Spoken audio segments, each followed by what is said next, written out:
Good afternoon, everybody. My name is Paul Wilson. Welcome to the art of the con. And it's not the art of the convention. The art of the con game is as old as human civilization.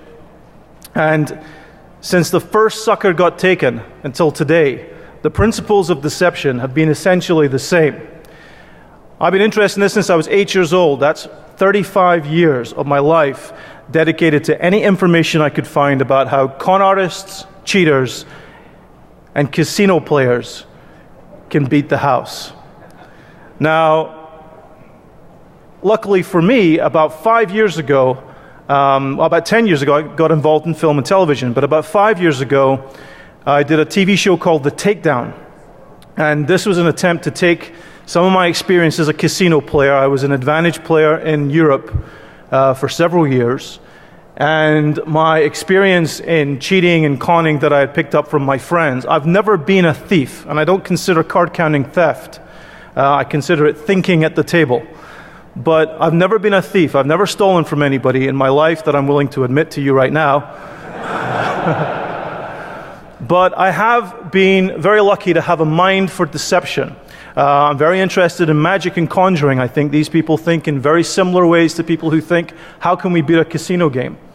And I've been developing this knowledge over all of my life. And about 5 years ago, we did The Takedown, which was an opportunity to walk into casinos with a camera crew, pull off scams, and then explain how we did it. Sometimes we got arrested. Sometimes we walked out with all the money. And right after that, I did a TV show called The Real Hustle.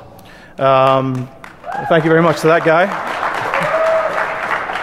And I wrote and presented The Real Hustle for 11 seasons. The last season finished this year. And over that time have performed over 400 cons and scams on real people with hidden cameras. Despite what the papers have tried to claim, it was proven that we do this with people completely unaware. Nobody is complicit except for the person who set that person up. So I got the opportunity to pull every single scam I had ever heard of, and many more that I had never heard of. And that means that I've pulled more scams than anyone in history. No con artist ever had to pull 400 different scams in his career, unless he was a complete idiot. Luckily, that was my cue. So, to talk about the art of the con, let's talk a little bit about how cons work. Basically, they all work in the same way. In some cons, the hook is bigger than a small con. You might just have a simple little suggestion. In a big con, it might be something that you keep going for many months or even years. So they all work the same way. Let me give you an example. Let's say someone walks up to you in a bar, and they bet you that they can make you turn over your hands without even touching you. Now, it's important that this is in a bar because you need to be drinking for this to work. But let's try it. If you have something in your hands, please put it down. Okay? And I want everyone to put both your hands out in front of you. All right? Palm up like this. Okay. Everybody who just turned their hands over owes me $10. And there's a guy over here who turned his hands over, realized what was happening, and turned them over again. You turned your hands twice, sir. You owe me 20. This is what we would call a confidence trick. It's a very simple confidence trick, but it illustrates how they all work. Now, if you want to understand how confidence tricks work, the first thing you should do is look in a dictionary. If you look in a dictionary, look up the word confidence, first of all, and you'll find that these are incredibly apt. The feeling or belief that one can rely on someone or something. Imagine what you can do with that. It has other meanings as well. The state of feeling certain about the truth of something. Again, with someone's confidence, you can really abuse a situation. And if you look at the last, a feeling of self-assurance arising from one's appreciation of one's own abilities or qualities. This is a particularly important one because everybody thinks they're smarter than everybody else. And if you let them think that, you can take them for the biggest ride of their lives. Now, I've proven this in many different ways. I've been in a room talking to potential TV producers, and they said, you seem like an ordinary guy. We're looking for the dog, the bounty hunter of confidence games. I said, so what you're looking for is a guy with slick black hair, little pencil mustache, maybe wears a pinstripe suit. That's the guy you're looking for? That would be great. I says, yeah, he wouldn't make a penny. Because con artists look like me, and they look like you, and they make you feel better than them. It's one of the keys to being a good confidence artist. But there are two words, confidence and trick. Just for interest, I decided to look up trick as well. Oh, incidentally, that's one of the keys to the con. A con game is about giving the mark confidence, the victim. It's not about being confident as the con artist. I can do that all day. But if I can give you confidence, now we're talking. So what about trick? Well, there is a trick to all of these things. But if you look up trick, it's not quite as clear as confidence. First of all, skillful act or illusion performed for entertainment. Well, there's nothing particularly entertaining about losing your house. But there is an act of skill, and there's certainly a little bit of an illusion to a con game. But if we look down, a practical joke. No one's laughing. One of the things about con games, and someone I respect a great deal said that it's a soft crime. But in actual fact, I don't think it is a soft crime. I think it's one of the hardest crimes of all. Someone mugs you in the street, shows you a gun and says, give me all your money. You give him all the money and you think, wow, that guy had a gun. What else could I do? But if I talk you into handing me over every penny in your savings account, you spend the rest of your life blaming yourself. And that's completely the wrong thing to do. Con artists are much better at conning you than you are at not being conned. So a practical joke definitely isn't the right way to look at it. Let's see what the next one is.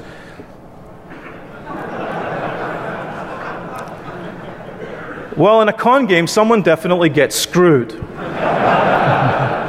But this is a fair business agreement, so I wouldn't call that a particularly good one. I found this one, by the way. I just included it for completeness. A sailor's turn at the wheel or helm, usually lasting for 2 or 4 hours. I have no idea what that is, unless it's a euphemism I haven't heard yet. Here's the real one. A cunning or skillful act or scheme intended to deceive or outwit. So how do con games affect any form of security? There it is. To get around any system, to get through any wall, you have to have some knowledge of deception, some idea of how you can get around that wall, through the wall, under the wall, over it, or ignore the wall entirely. And people who build walls think completely differently to the rest of us. So a cunning or skillful act, is there anything you do that's cunning or skillful? Is it designed to outwit or deceive? Now remember, we've been doing this for centuries in con games. Now we're doing it online, and the thinking is incredibly similar. So how do you spot a potential mark? Well, today it's anybody with a digital device. Anybody could be a victim. But here's the way that you can spot a mark for a con game. I'm talking about a classic con game, the kind of thing I might pull on you. It's absolutely 100% guaranteed. A 100% guaranteed way to spot the victim, potential victim, of a con or a scam. If you think you cannot be taken, you're just the person I want to meet. They are the greenest grass to a con man. They're the field that we want to dig up. Because if you think you can't get conned, we're going to confirm that for you all the way until we have everything from your bank account. So look in a mirror, because there's always a con that'll get you. Now, I know this for a fact. I literally have pulled every con in the book. What this means is I live my life in a state of paranoia. If you were to ask me, how do you avoid being conned? Don't talk to anyone, don't leave the house, don't buy anything, basically live in a cave for the rest of your life. You can be conned anytime, and so can I. So, a little bit of understanding about how con games work will help you. I'm going to talk about how they work. I'm going to talk about why they work.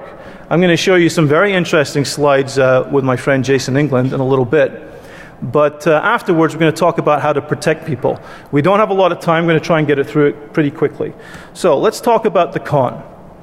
Every con comes in 3 phases. And as I said before, the length of those phases depends on the type of con you're talking about. Hook, line, and sinker. Now, there are 2 other phases that we'll get to in a minute, but these are the keys to getting someone to hand over their keys.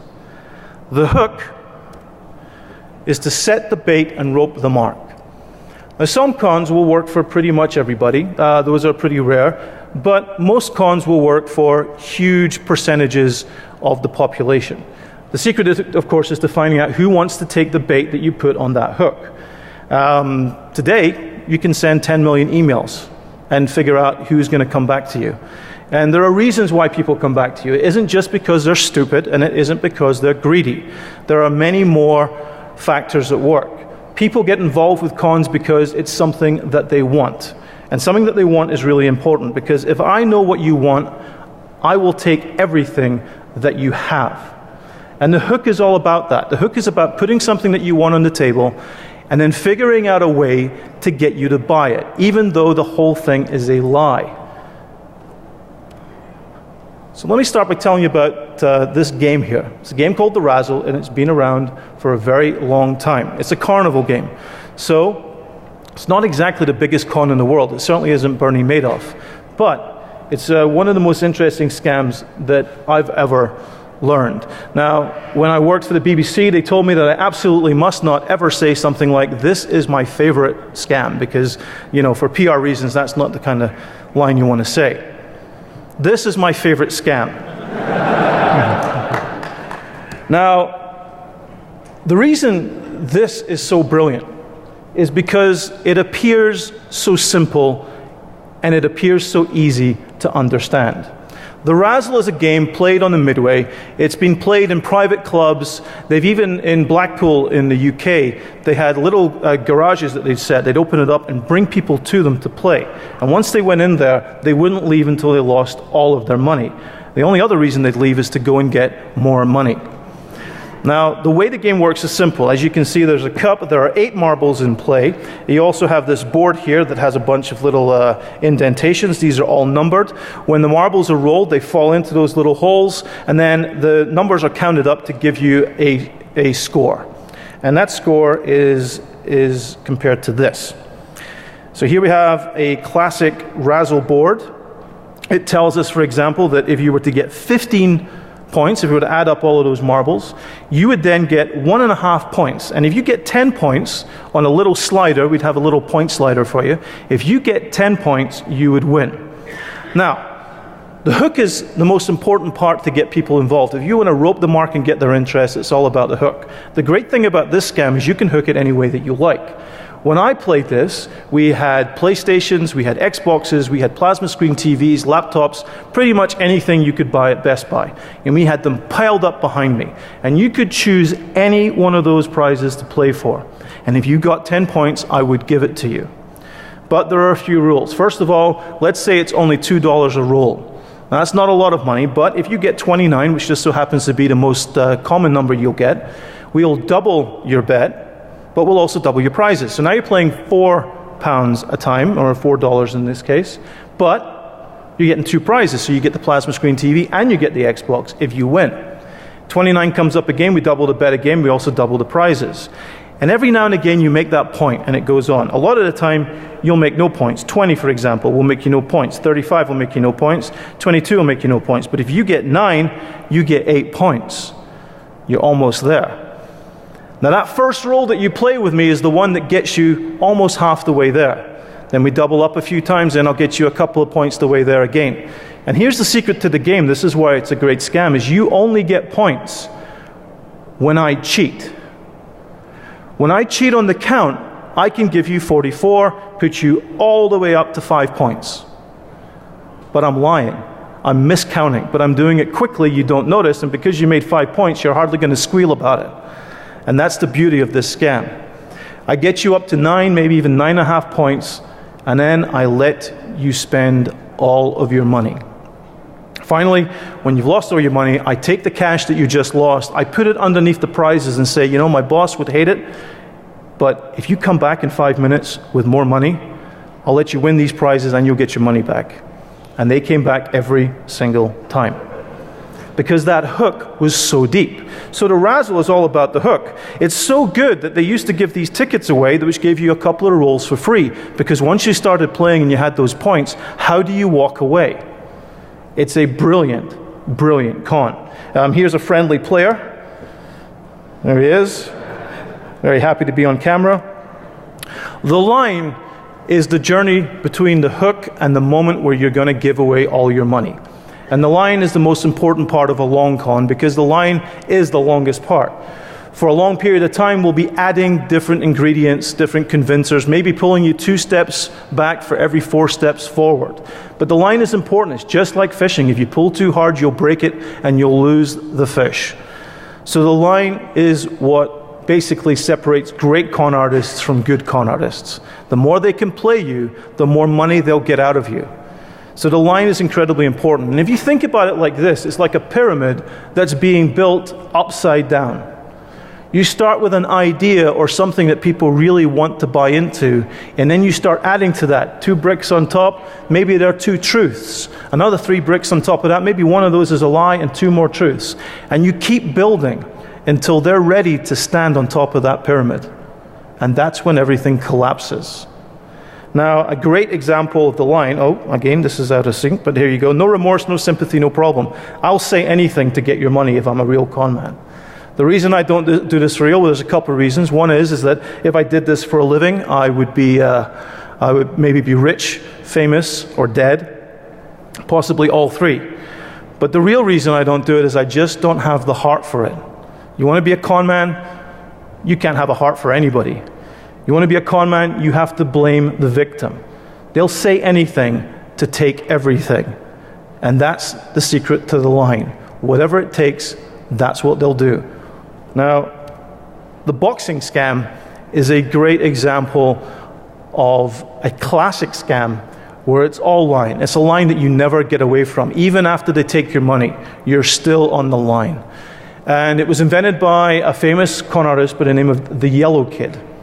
Joseph Yellow Kid Weil is possibly one of the greatest con artists of all time. Most of his scams made it into the movie The Sting. And he had many, many more. But the boxing scam was one of the cruelest. And it worked like this. You took someone willing to bet on a boxing game, and you took him to several matches. He got to see many people winning and losing, but you always seemed to have some inside information. So eventually you tip him to a private boxing match. A boxing match where a famous fighter is going to fight a famous contender, but only for a group of gamblers. So a lot of money is going to be on the line. Now, here's the hook. That famous boxer has decided to take a fall. And he's going to take a fall for a piece of the action, because if you bet against the contender, you're going to win everything. Now, in order to convince you, first of all, I've made friends with you. I've shown you that you can win money with my advice. But at this particular match, I want you to bet a large sum of my money, because the guy you're betting, the guy who's taking the bets, he doesn't like me very much, and if I give him too much cash, he'll suspect something. So you as the mark have to put the money down for me, and since it's a lock, why don't you put some of your own money down as well?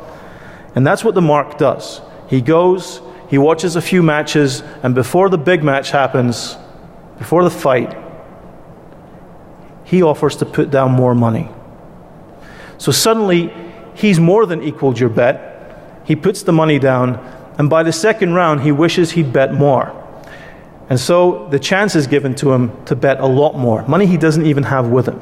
But he knows it's a lock. He knows that guy's going to take a fall. Unfortunately, the round before he does that, the boxer throws a lucky punch and hits the contender square on the temple, putting him straight down to the canvas with blood pouring from his mouth. Everybody starts to run out of the joint. Not only has the guy lost, but he's there when apparently somebody was killed. And he was killed. The guy's on the mattress, he's dead, everyone's leaving, and it seems to be over. Now we know he doesn't want to go back because the guy died. But he also owes all that money for the extra bet. So he is still on the line. And he's on the line to what he thinks are some really bad people. They're really just con artists. But they keep him on the line until he pays. And then when he pays, they blackmail him for being in a room when a murder was committed. And he continues to pay. And some guys continue to pay until the day they put a gun to their own head. So the line can continue. And in some scams, the line just goes on and on and on. Ask anybody who has an elderly relative who answered some junk mail telling them that some fortune teller could read their future. Suddenly, they get thousands of these letters every single day. So the boxing scam was a scam designed to get somebody into a situation that they really couldn't get out of, and to milk them for that. And it all started with them just wanting to win a little money. at a boxing match. The sinker is that moment when you're convinced enough to hand over the money. And the sinker is, knowing when that moment is really important, because you can't play it too quickly. You can't simply say, great, you're ready, give me the money. Instead, you have to play it right. And once they hand you over the money, it's a very short journey from that point to the sting, when you realize exactly what's happened to you and exactly what you've lost. Many people never report that they've been scammed, and one of the reasons for that is that we in society blame people for being the victims of cons and scams. But in actual fact, it's perfectly natural to fall for these. They're based on human psychology. So the sting is one of the harshest moments people feel. But just in case it is somebody who might go to the police, we have something called the cool out. Now the cool out is a situation that's created to stop them from beefing about what just happened about them. If they're going to give you any trouble, you can create a situation. If you think about the movie The Sting, at the end, Robert Shaw, who's supposedly one of the nastiest criminals from Chicago, Robert Shaw loses all his money. He loses all his money, and he's the type of guy who would do something about it. But at that exact moment, someone gets shot. And he's then hustled out of there. Great use of the word hustle, because that's it. He's hustled out of there by a cop who tells him never to come back. And the way the movie is constructed is the police officer believes it as well. And he is never going back. He's never going to go back looking for that money. He doesn't want to spend the rest of his life in jail. Whatever happened in there, he's lucky to have gotten out alive. That's a cool out. That's a severe form of cool out. But what interested me was related to the boxing scam. The black money swindle is a very simple scam, but it still works today. It works like this. You know that when money is cancelled, it's usually burned. But when it's transported across international lines, one of the ways that they protect the cash and stop it from being spent is they soak it in a very thick black ink. So you end up with black pieces of paper. That ink cannot be removed, except I know a guy who can do it. Now, we happen to have a container of this money. No one knows it's missing. All we have to do is get the ink off. Now, I have this kid who's come up with this chemical solution. All you have to do is do it yourself. I can't do it all myself. Then all that money would point to me. So if you want to buy some of the cash, I'll sell you the solution. All you have to do is go and make your own money. It's as simple as that. And I can prove it to you. I'll give you some solution. You can go up to the hotel room, throw it into the bath, wait 4 or 5 hours, and that ink will come off. And sure enough, it does. We break into your hotel room and switch that paper. But it convinces you that it works, and then you buy a van load of this stuff. Now, this has happened many times. It goes back very, very far. In fact, Count Victor Lustig, who sold the Eiffel Tower for scrap, he used to sell people a money-making machine where you put a piece of blank paper into the machine, closed it, waited a minute, and then it would print real money. This was a magic trick you could buy for about $10 at the time. He was selling it for thousands. So the black money swindle really does work. And one of the things about it is nobody wants to go to anybody and say, guess what I did? I bought this black paper from a guy, and it had this magic liquid, and you put it in the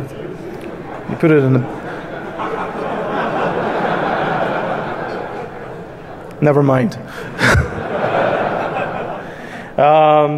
The rebound. So this is something that can come after the cool out. And this is one of the cruelest aspects of cons and scams.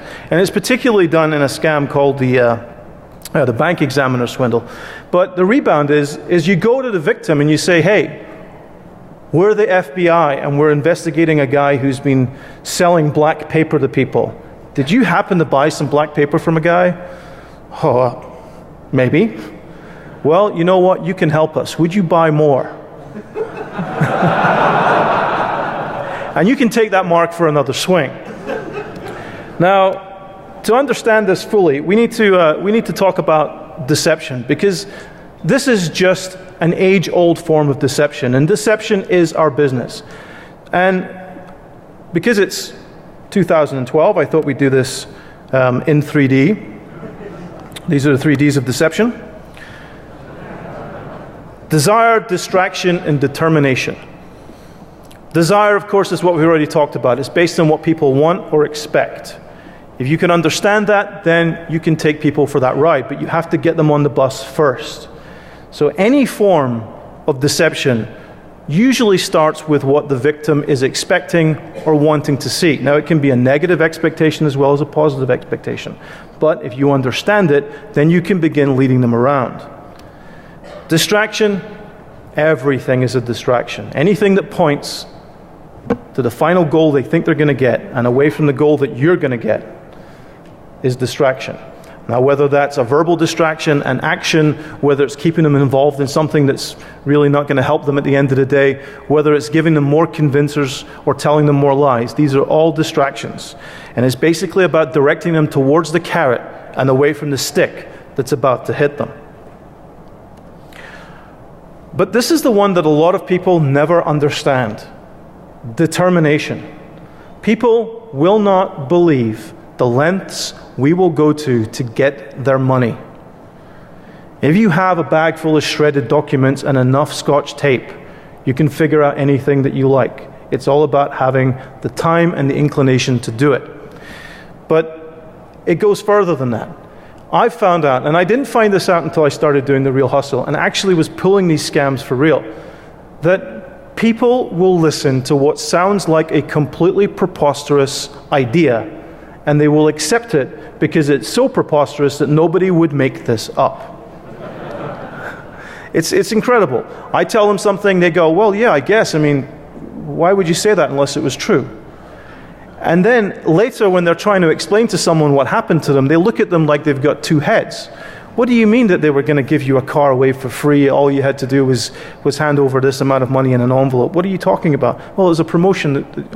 Yeah, you're right. I feel like an idiot. So, but at the time, when you're inside a scam, it feels and is completely different. So, in order to talk about determination and to show you the lengths that we've gone to in the past to beat casinos and to beat poker players and to beat people in any game of chance, my friend Jason England has a phenomenal collection. It's one I'm quite envious of. It's much bigger than mine. And he has access to many other collections around the world. He's an expert in card cheating. He's an expert in cons and scams. He's an expert in casino cheating. But I'm going to ask him to take you through some of the items that have been invented and used through time to beat these games, just to show you the lengths that we'll go to get a little money. Ladies and gentlemen, Jason England.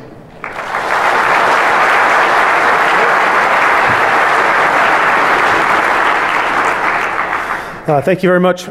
I have a lot of slides to show you because I think you will find them very interesting. I don't have a lot of time, so I'm going to go through them quickly. However, Paul and I will be over in the Q&A room after this if you have any questions for me or for him. So before I start showing you these things, I want to mention 2 points. Although I could talk about this forever, I decided to distill most casino cheating down into one 2-word phrase for you, and that phrase is information management. Information management, believe it or not, sums up how most casino cheating is executed.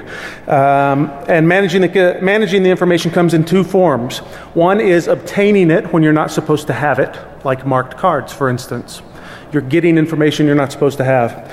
And the other is actually manipulating or controlling the information itself, which would, a good example might be loaded dice. With loaded dice, you're predetermining what outcome is going to happen. And so I'll show you a couple of things that fall into both groups. I love this photo because it's almost self-explanatory for a lot of people. Instinctively, we know that mirrors don't belong inside poker chips, but that's exactly what you have here. This is an excellent example of obtaining information you're not supposed to have using a sneaky little device that hides in plain sight, sort of a Trojan horse of a sort. The one on the left with the H on top is an older version. It's a stack of chips that would sit in front of the dealer in a private poker game, and as the dealer dealt the cards around the table, he or she is looking right into that angled mirror and can figure out who's got the good cards at the table. The one on the right, the blue chip, is actually designed to do essentially the same thing, except that it's held in the hand, and it reflects the cards back to the dealer as he or she is dealing around the table, and again tells you all of the information that you need to know as to who's got you beat. Now, you're not guaranteed to win every hand with a system like this. For instance, you could deal a wonderful hand to your opponent, but obviously if that were to happen, because you've obtained information you're not supposed to have, you would just get out of his way and let him win all the money for that hand, and then you would come back the very next hand.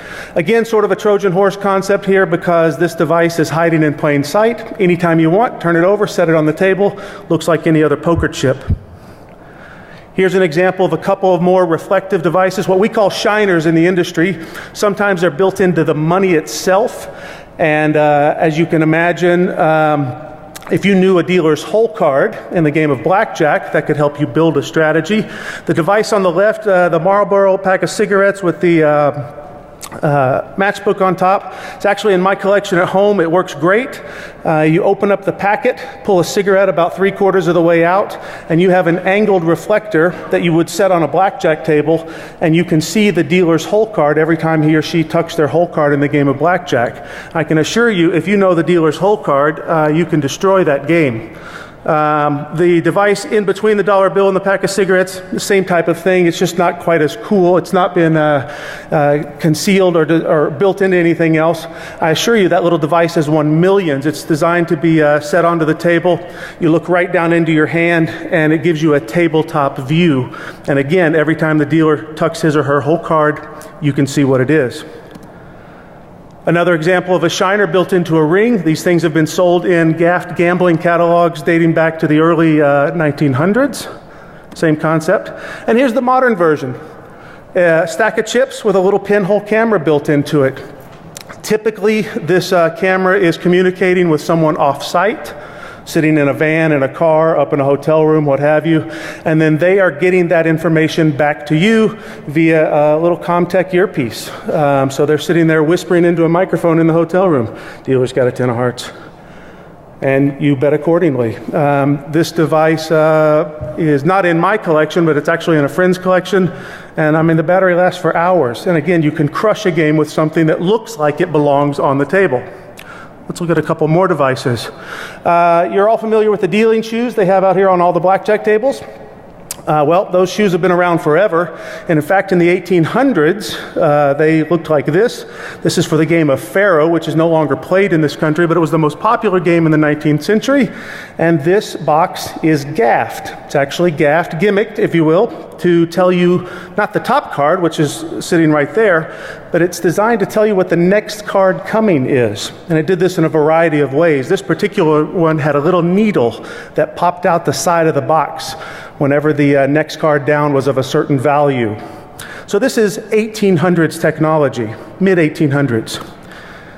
This is 1920s technology. Exact same thing. They've made this into what they call a skeleton box, and it looks like, because we can see inside it, that there couldn't possibly be any hidden inner workings. I assure you there are. This box is also designed to allow you to know what the next card down is, and believe it or not, to even be able to deal the second card down instead of the top card. This is 1940s technology.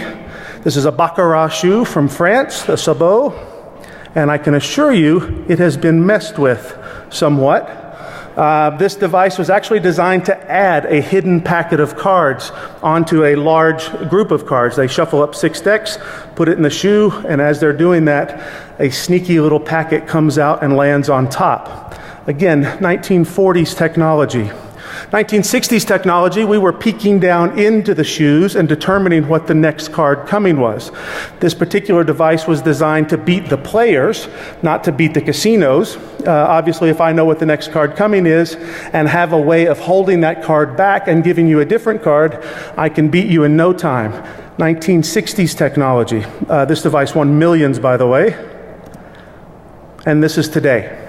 Today's technology uses what is apparently a clear lucite shoe, however, a hidden camera, and this particular one is set up to show you what the top card of the deck is, but they also have one that uses OCR software, and it tells you what the top card of the deck is.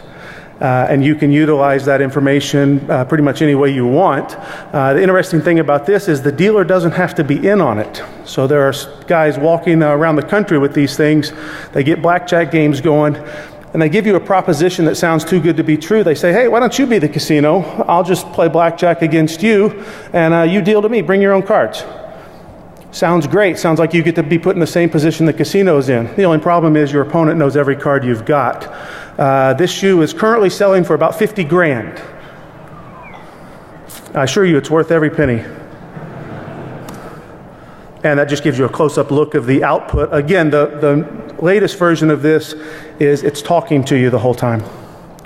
So I don't know if you can see this. I can actually see it on this computer monitor. You might be able to see it on these monitors. Both of those cards are marked. Examples of information you're not supposed to have. The red one on the left is marked pretty much in the center of the card with sort of a goldish dot. You can probably see that. The farther back you are, the easier it is to see. This is an example of a marking that would be put on by the players themselves. So this isn't something that the person that is running the game does. This would be something that I would go into the casino, and I've got some of this sort of a waxy, almost like a lipstick substance called daub. And every time the dealer gives me a card, I pick it up. If it's a good card, I put this little smudge on the back. Now, you have to be playing in a game where you can still handle the cards, but those games still exist. A lot of people think that you don't get to handle the cards in Vegas anymore. I assure you, if you look around, there are still some of those games. The blue card on the right has essentially the same smudge, but it's a silver smudge right in the center of the card. This is an example of a card marking system that the players put on. This is another example of a card that was marked in this particular town for many, many years. This was the standard poker card used in every poker room in Las Vegas for 40 years, something like that. They're both marked.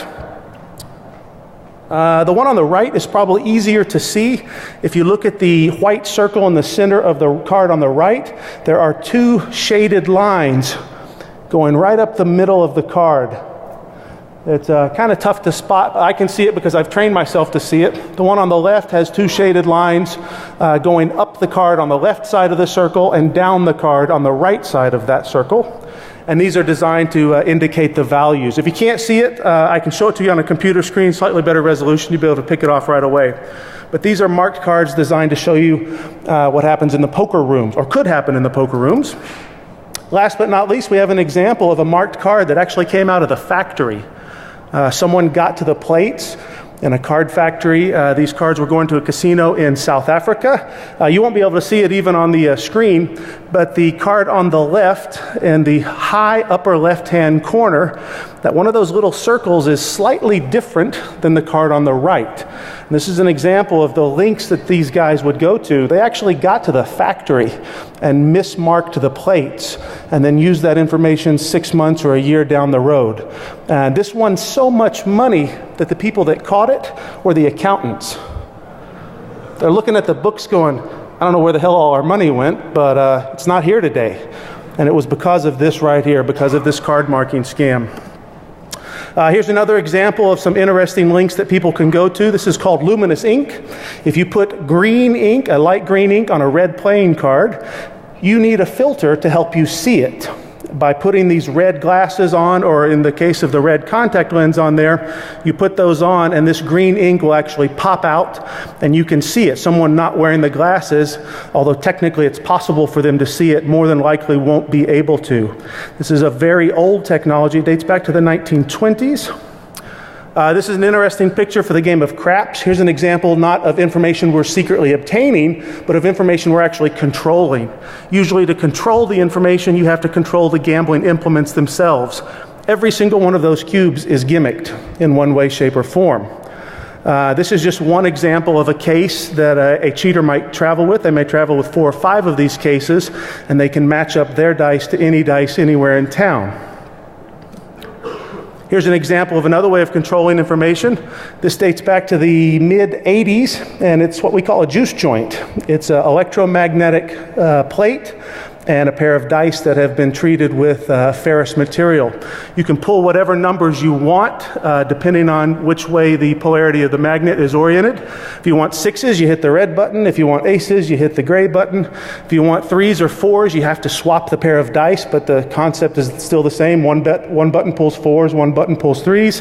5s and 2s work the same way. It's designed to be built into a table for the game of backgammon, which is a very high money game in certain circles. Every single one of those dice is magnetic. Just goes to show you the different types of dice that can be gimmicked. Finally, this is what we call a wall joint. Each one of those large copper wire bound things is designed to fit in between the studs in the walls of your house or in a business. And you can actually, by hitting a button that looks like a garage door opener, you can create a massive electromagnetic wave that would fill up the entire side of a crap table. And there's nothing to find. This actually dates back to the 1950s. Here we have a couple of interesting things. These are called tap dice. Tap dice are movable slugs. By tapping the dice on one side, that weight that you can see off in the corner, that big little triangular shape of lead, it will move from one side of the die to the other. If it moves down to the 6, you favor the ace. If it moves down to the ace, you favor the 6, so on and so forth. If it's in the middle, like that, then the dice roll naturally. So kind of a cool little device. Here we show you the different types of stamps that cheaters would use to stamp their own dice with. For instance, if you have a dice setup or a stamping machine like this, you take a gaffed die, you walk into a casino, you figure out what numbers they're using. Let's say they're using the dice serial numbers are 1, 2, 3 today. These guys would get these numbers, take a look at them, and walk outside and use either a device like this in an apartment nearby or up in the hotel room, or a device like this, which is a portable hot stamp machine. They burn the same numbers onto their gimmick dice. Now they can walk into the casino and switch them pretty much at will. Pretty much a self-explanatory little tool here as we wrap this up. This is another terrific example of the Trojan horse concept. We have a gimmicked die that we've made in the hotel room. How do we get it onto the table? Well, that shows you right there how it gets onto the table. It actually can hide inside a stack of chips until we're ready to go. This is the same thing, designed to hold 2 dice inside a hollowed out stack of chips. Last but not least, I'll show you a couple of quick devices for hiding playing cards. This dates back to the early mid-19th century. It was called a Keplinger holdout device. Very clever device. If you've ever seen the movie Maverick, someone is caught. I believe it's Denver Pyle, who was Uncle Jesse in the old Dukes of Hazzard TV show. I believe Denver Pyle is actually caught wearing one of these devices in the movie Maverick. There's a slightly more modern version of it, but the same concept. The card actually hides up the sleeve. This is called a short sleeve device, designed for if you're wearing a kind of shirt like I'm wearing right now. You slide that up your sleeve, and under the guise of scratching your arm, you can slip cards in and out of the game. Last but not least, holdout devices have been built into wallets, designed to secretly hold a card, give it to you whenever you want, and they have been built into the tables themselves. This is a gin table that belongs to a friend of mine. Actually, this is late 19th century technology. The table was probably built in the 50s or the 60s. And why bother with switching cards one at a time when you can switch a whole deck? This is an antique cold deck machine designed to switch an entire deck of cards at will. And the way it works is it expands your pants a little bit. You drop the deck that you've been using into the pocket, and you grab the deck that's pretty much handed to you right out of the machine itself. All done with a slight inhalation. That's all it takes. Last but not least, the game of roulette. The brass-looking device on the left is called a ball knocker. It was designed to be operated by a magnet, and it would knock the ball off the track by inserting a little needle into the path of the ball. Not going to find these on a roulette wheel anywhere in this town today, but they were built into wheels in the 1930s, 40s, and 50s. The ball there that you see is a magnetic steel cord ball. Can be pulled off the track whenever the operator wanted. And the little orange things there are called ball blockers. They were actually designed to go into the frets on a roulette wheel and prevent the ball from landing in those frets. Depending on how you set it up, you can make a wheel that should have 36 slots on it, only have, say, 34 slots on it, or 32 slots. Finally, some communication devices from the 1980s. I can assure you these days communication's a lot more simple, but as you can see, they've been built into hats, they've been built into boots, shoes, just about anything you want. This particular device was potted in copper to prevent it from giving off any RF signals. This is in the mid-'80s, guys. These folks were thinking about this stuff even back then, trying to avoid detection. And last but not least, we got some slot devices. These were called light wands. They were used to trick the slot machines into paying out all of the quarters that were inside the machines. These devices were called kickstands. They did the same thing. They basically held open the coin hopper. And here we have the most modern tool of all. This device was seized from a friend of mine about a year ago. He actually did a year in jail over this device. What happened is you put it together, you inserted it into the bill validator on any slot machine in the state. You hit that little button there, and it would basically counterfeit the signal that the bill validator sent to the slot machine's central processor that said, hey, we just received a $100 bill. Go ahead and give this guy $100 worth of credit. So he's faking that $100 bill signal.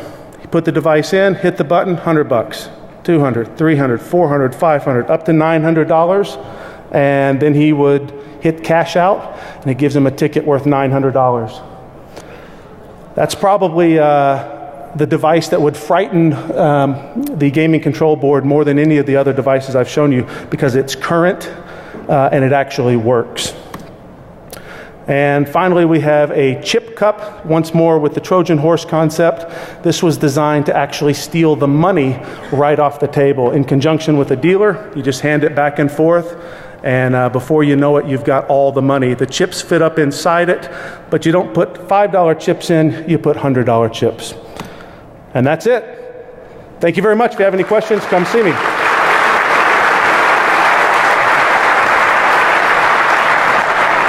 All right, we're not going to switch the camera over. We were going to do a little shell game here. If you're interested in seeing the free shell game, we will do it in the Q&A for you. But basically, it all boils down to never give a sucker an even break, which is, well, it's a motto to live by, but it's not a great one. Protection. I'm just going to finish very quickly on the rules of protection. And it's very, very simple. If you want to protect people, you have to understand that experience, and this is from 1894, experience has demonstrated the ignorance of the public with regard to the capabilities of trickery is the principal factor in all problems connected with every kind of deception.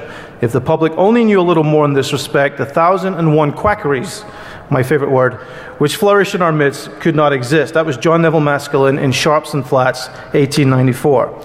And basically it's all about knowledge, understanding, and acceptance. If you find out a way to be conned, share the information.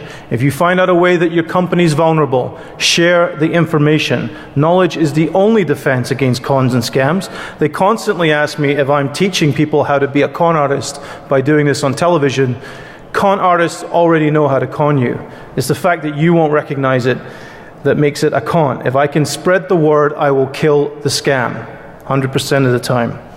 Understanding and believing that anything is possible, and stop blaming the victims. If we can do that, people will report more of these crimes. And the more crimes are reported, the more we can shut them down. And finally, admit the possibility of deception and take action to prevent it. How many companies just shut their eyes? How many companies just say there's nothing wrong and will actually kill the messenger for telling them that they have a problem? If we can get people to turn around on that, that creates the industry that I think everybody in this room can be part of. And it's the industry that is just waiting to come alive. It's already starting. People are already starting to use pen testers. It's already starting. It's been around for a while. We just have to give them a service that they can trust. But basically, if you know enough, if you learn enough, and if you keep an open mind, when the time comes, there is a really good possibility that you will feel the hustle. You'll know that something's wrong. Just a week ago, I got a Twitter message from a very good friend of mine saying, there's a guy saying some really bad stuff about you. Click here. And I knew right away, this has to be a scam. But how many people would click on that right away? Nobody in this room, I would assume. But probably everybody outside of this convention center would consider clicking on that link. But learn to recognize them, then spread the word. Thank you very much for listening. Thank you for your time. We'll see you in the Q&A.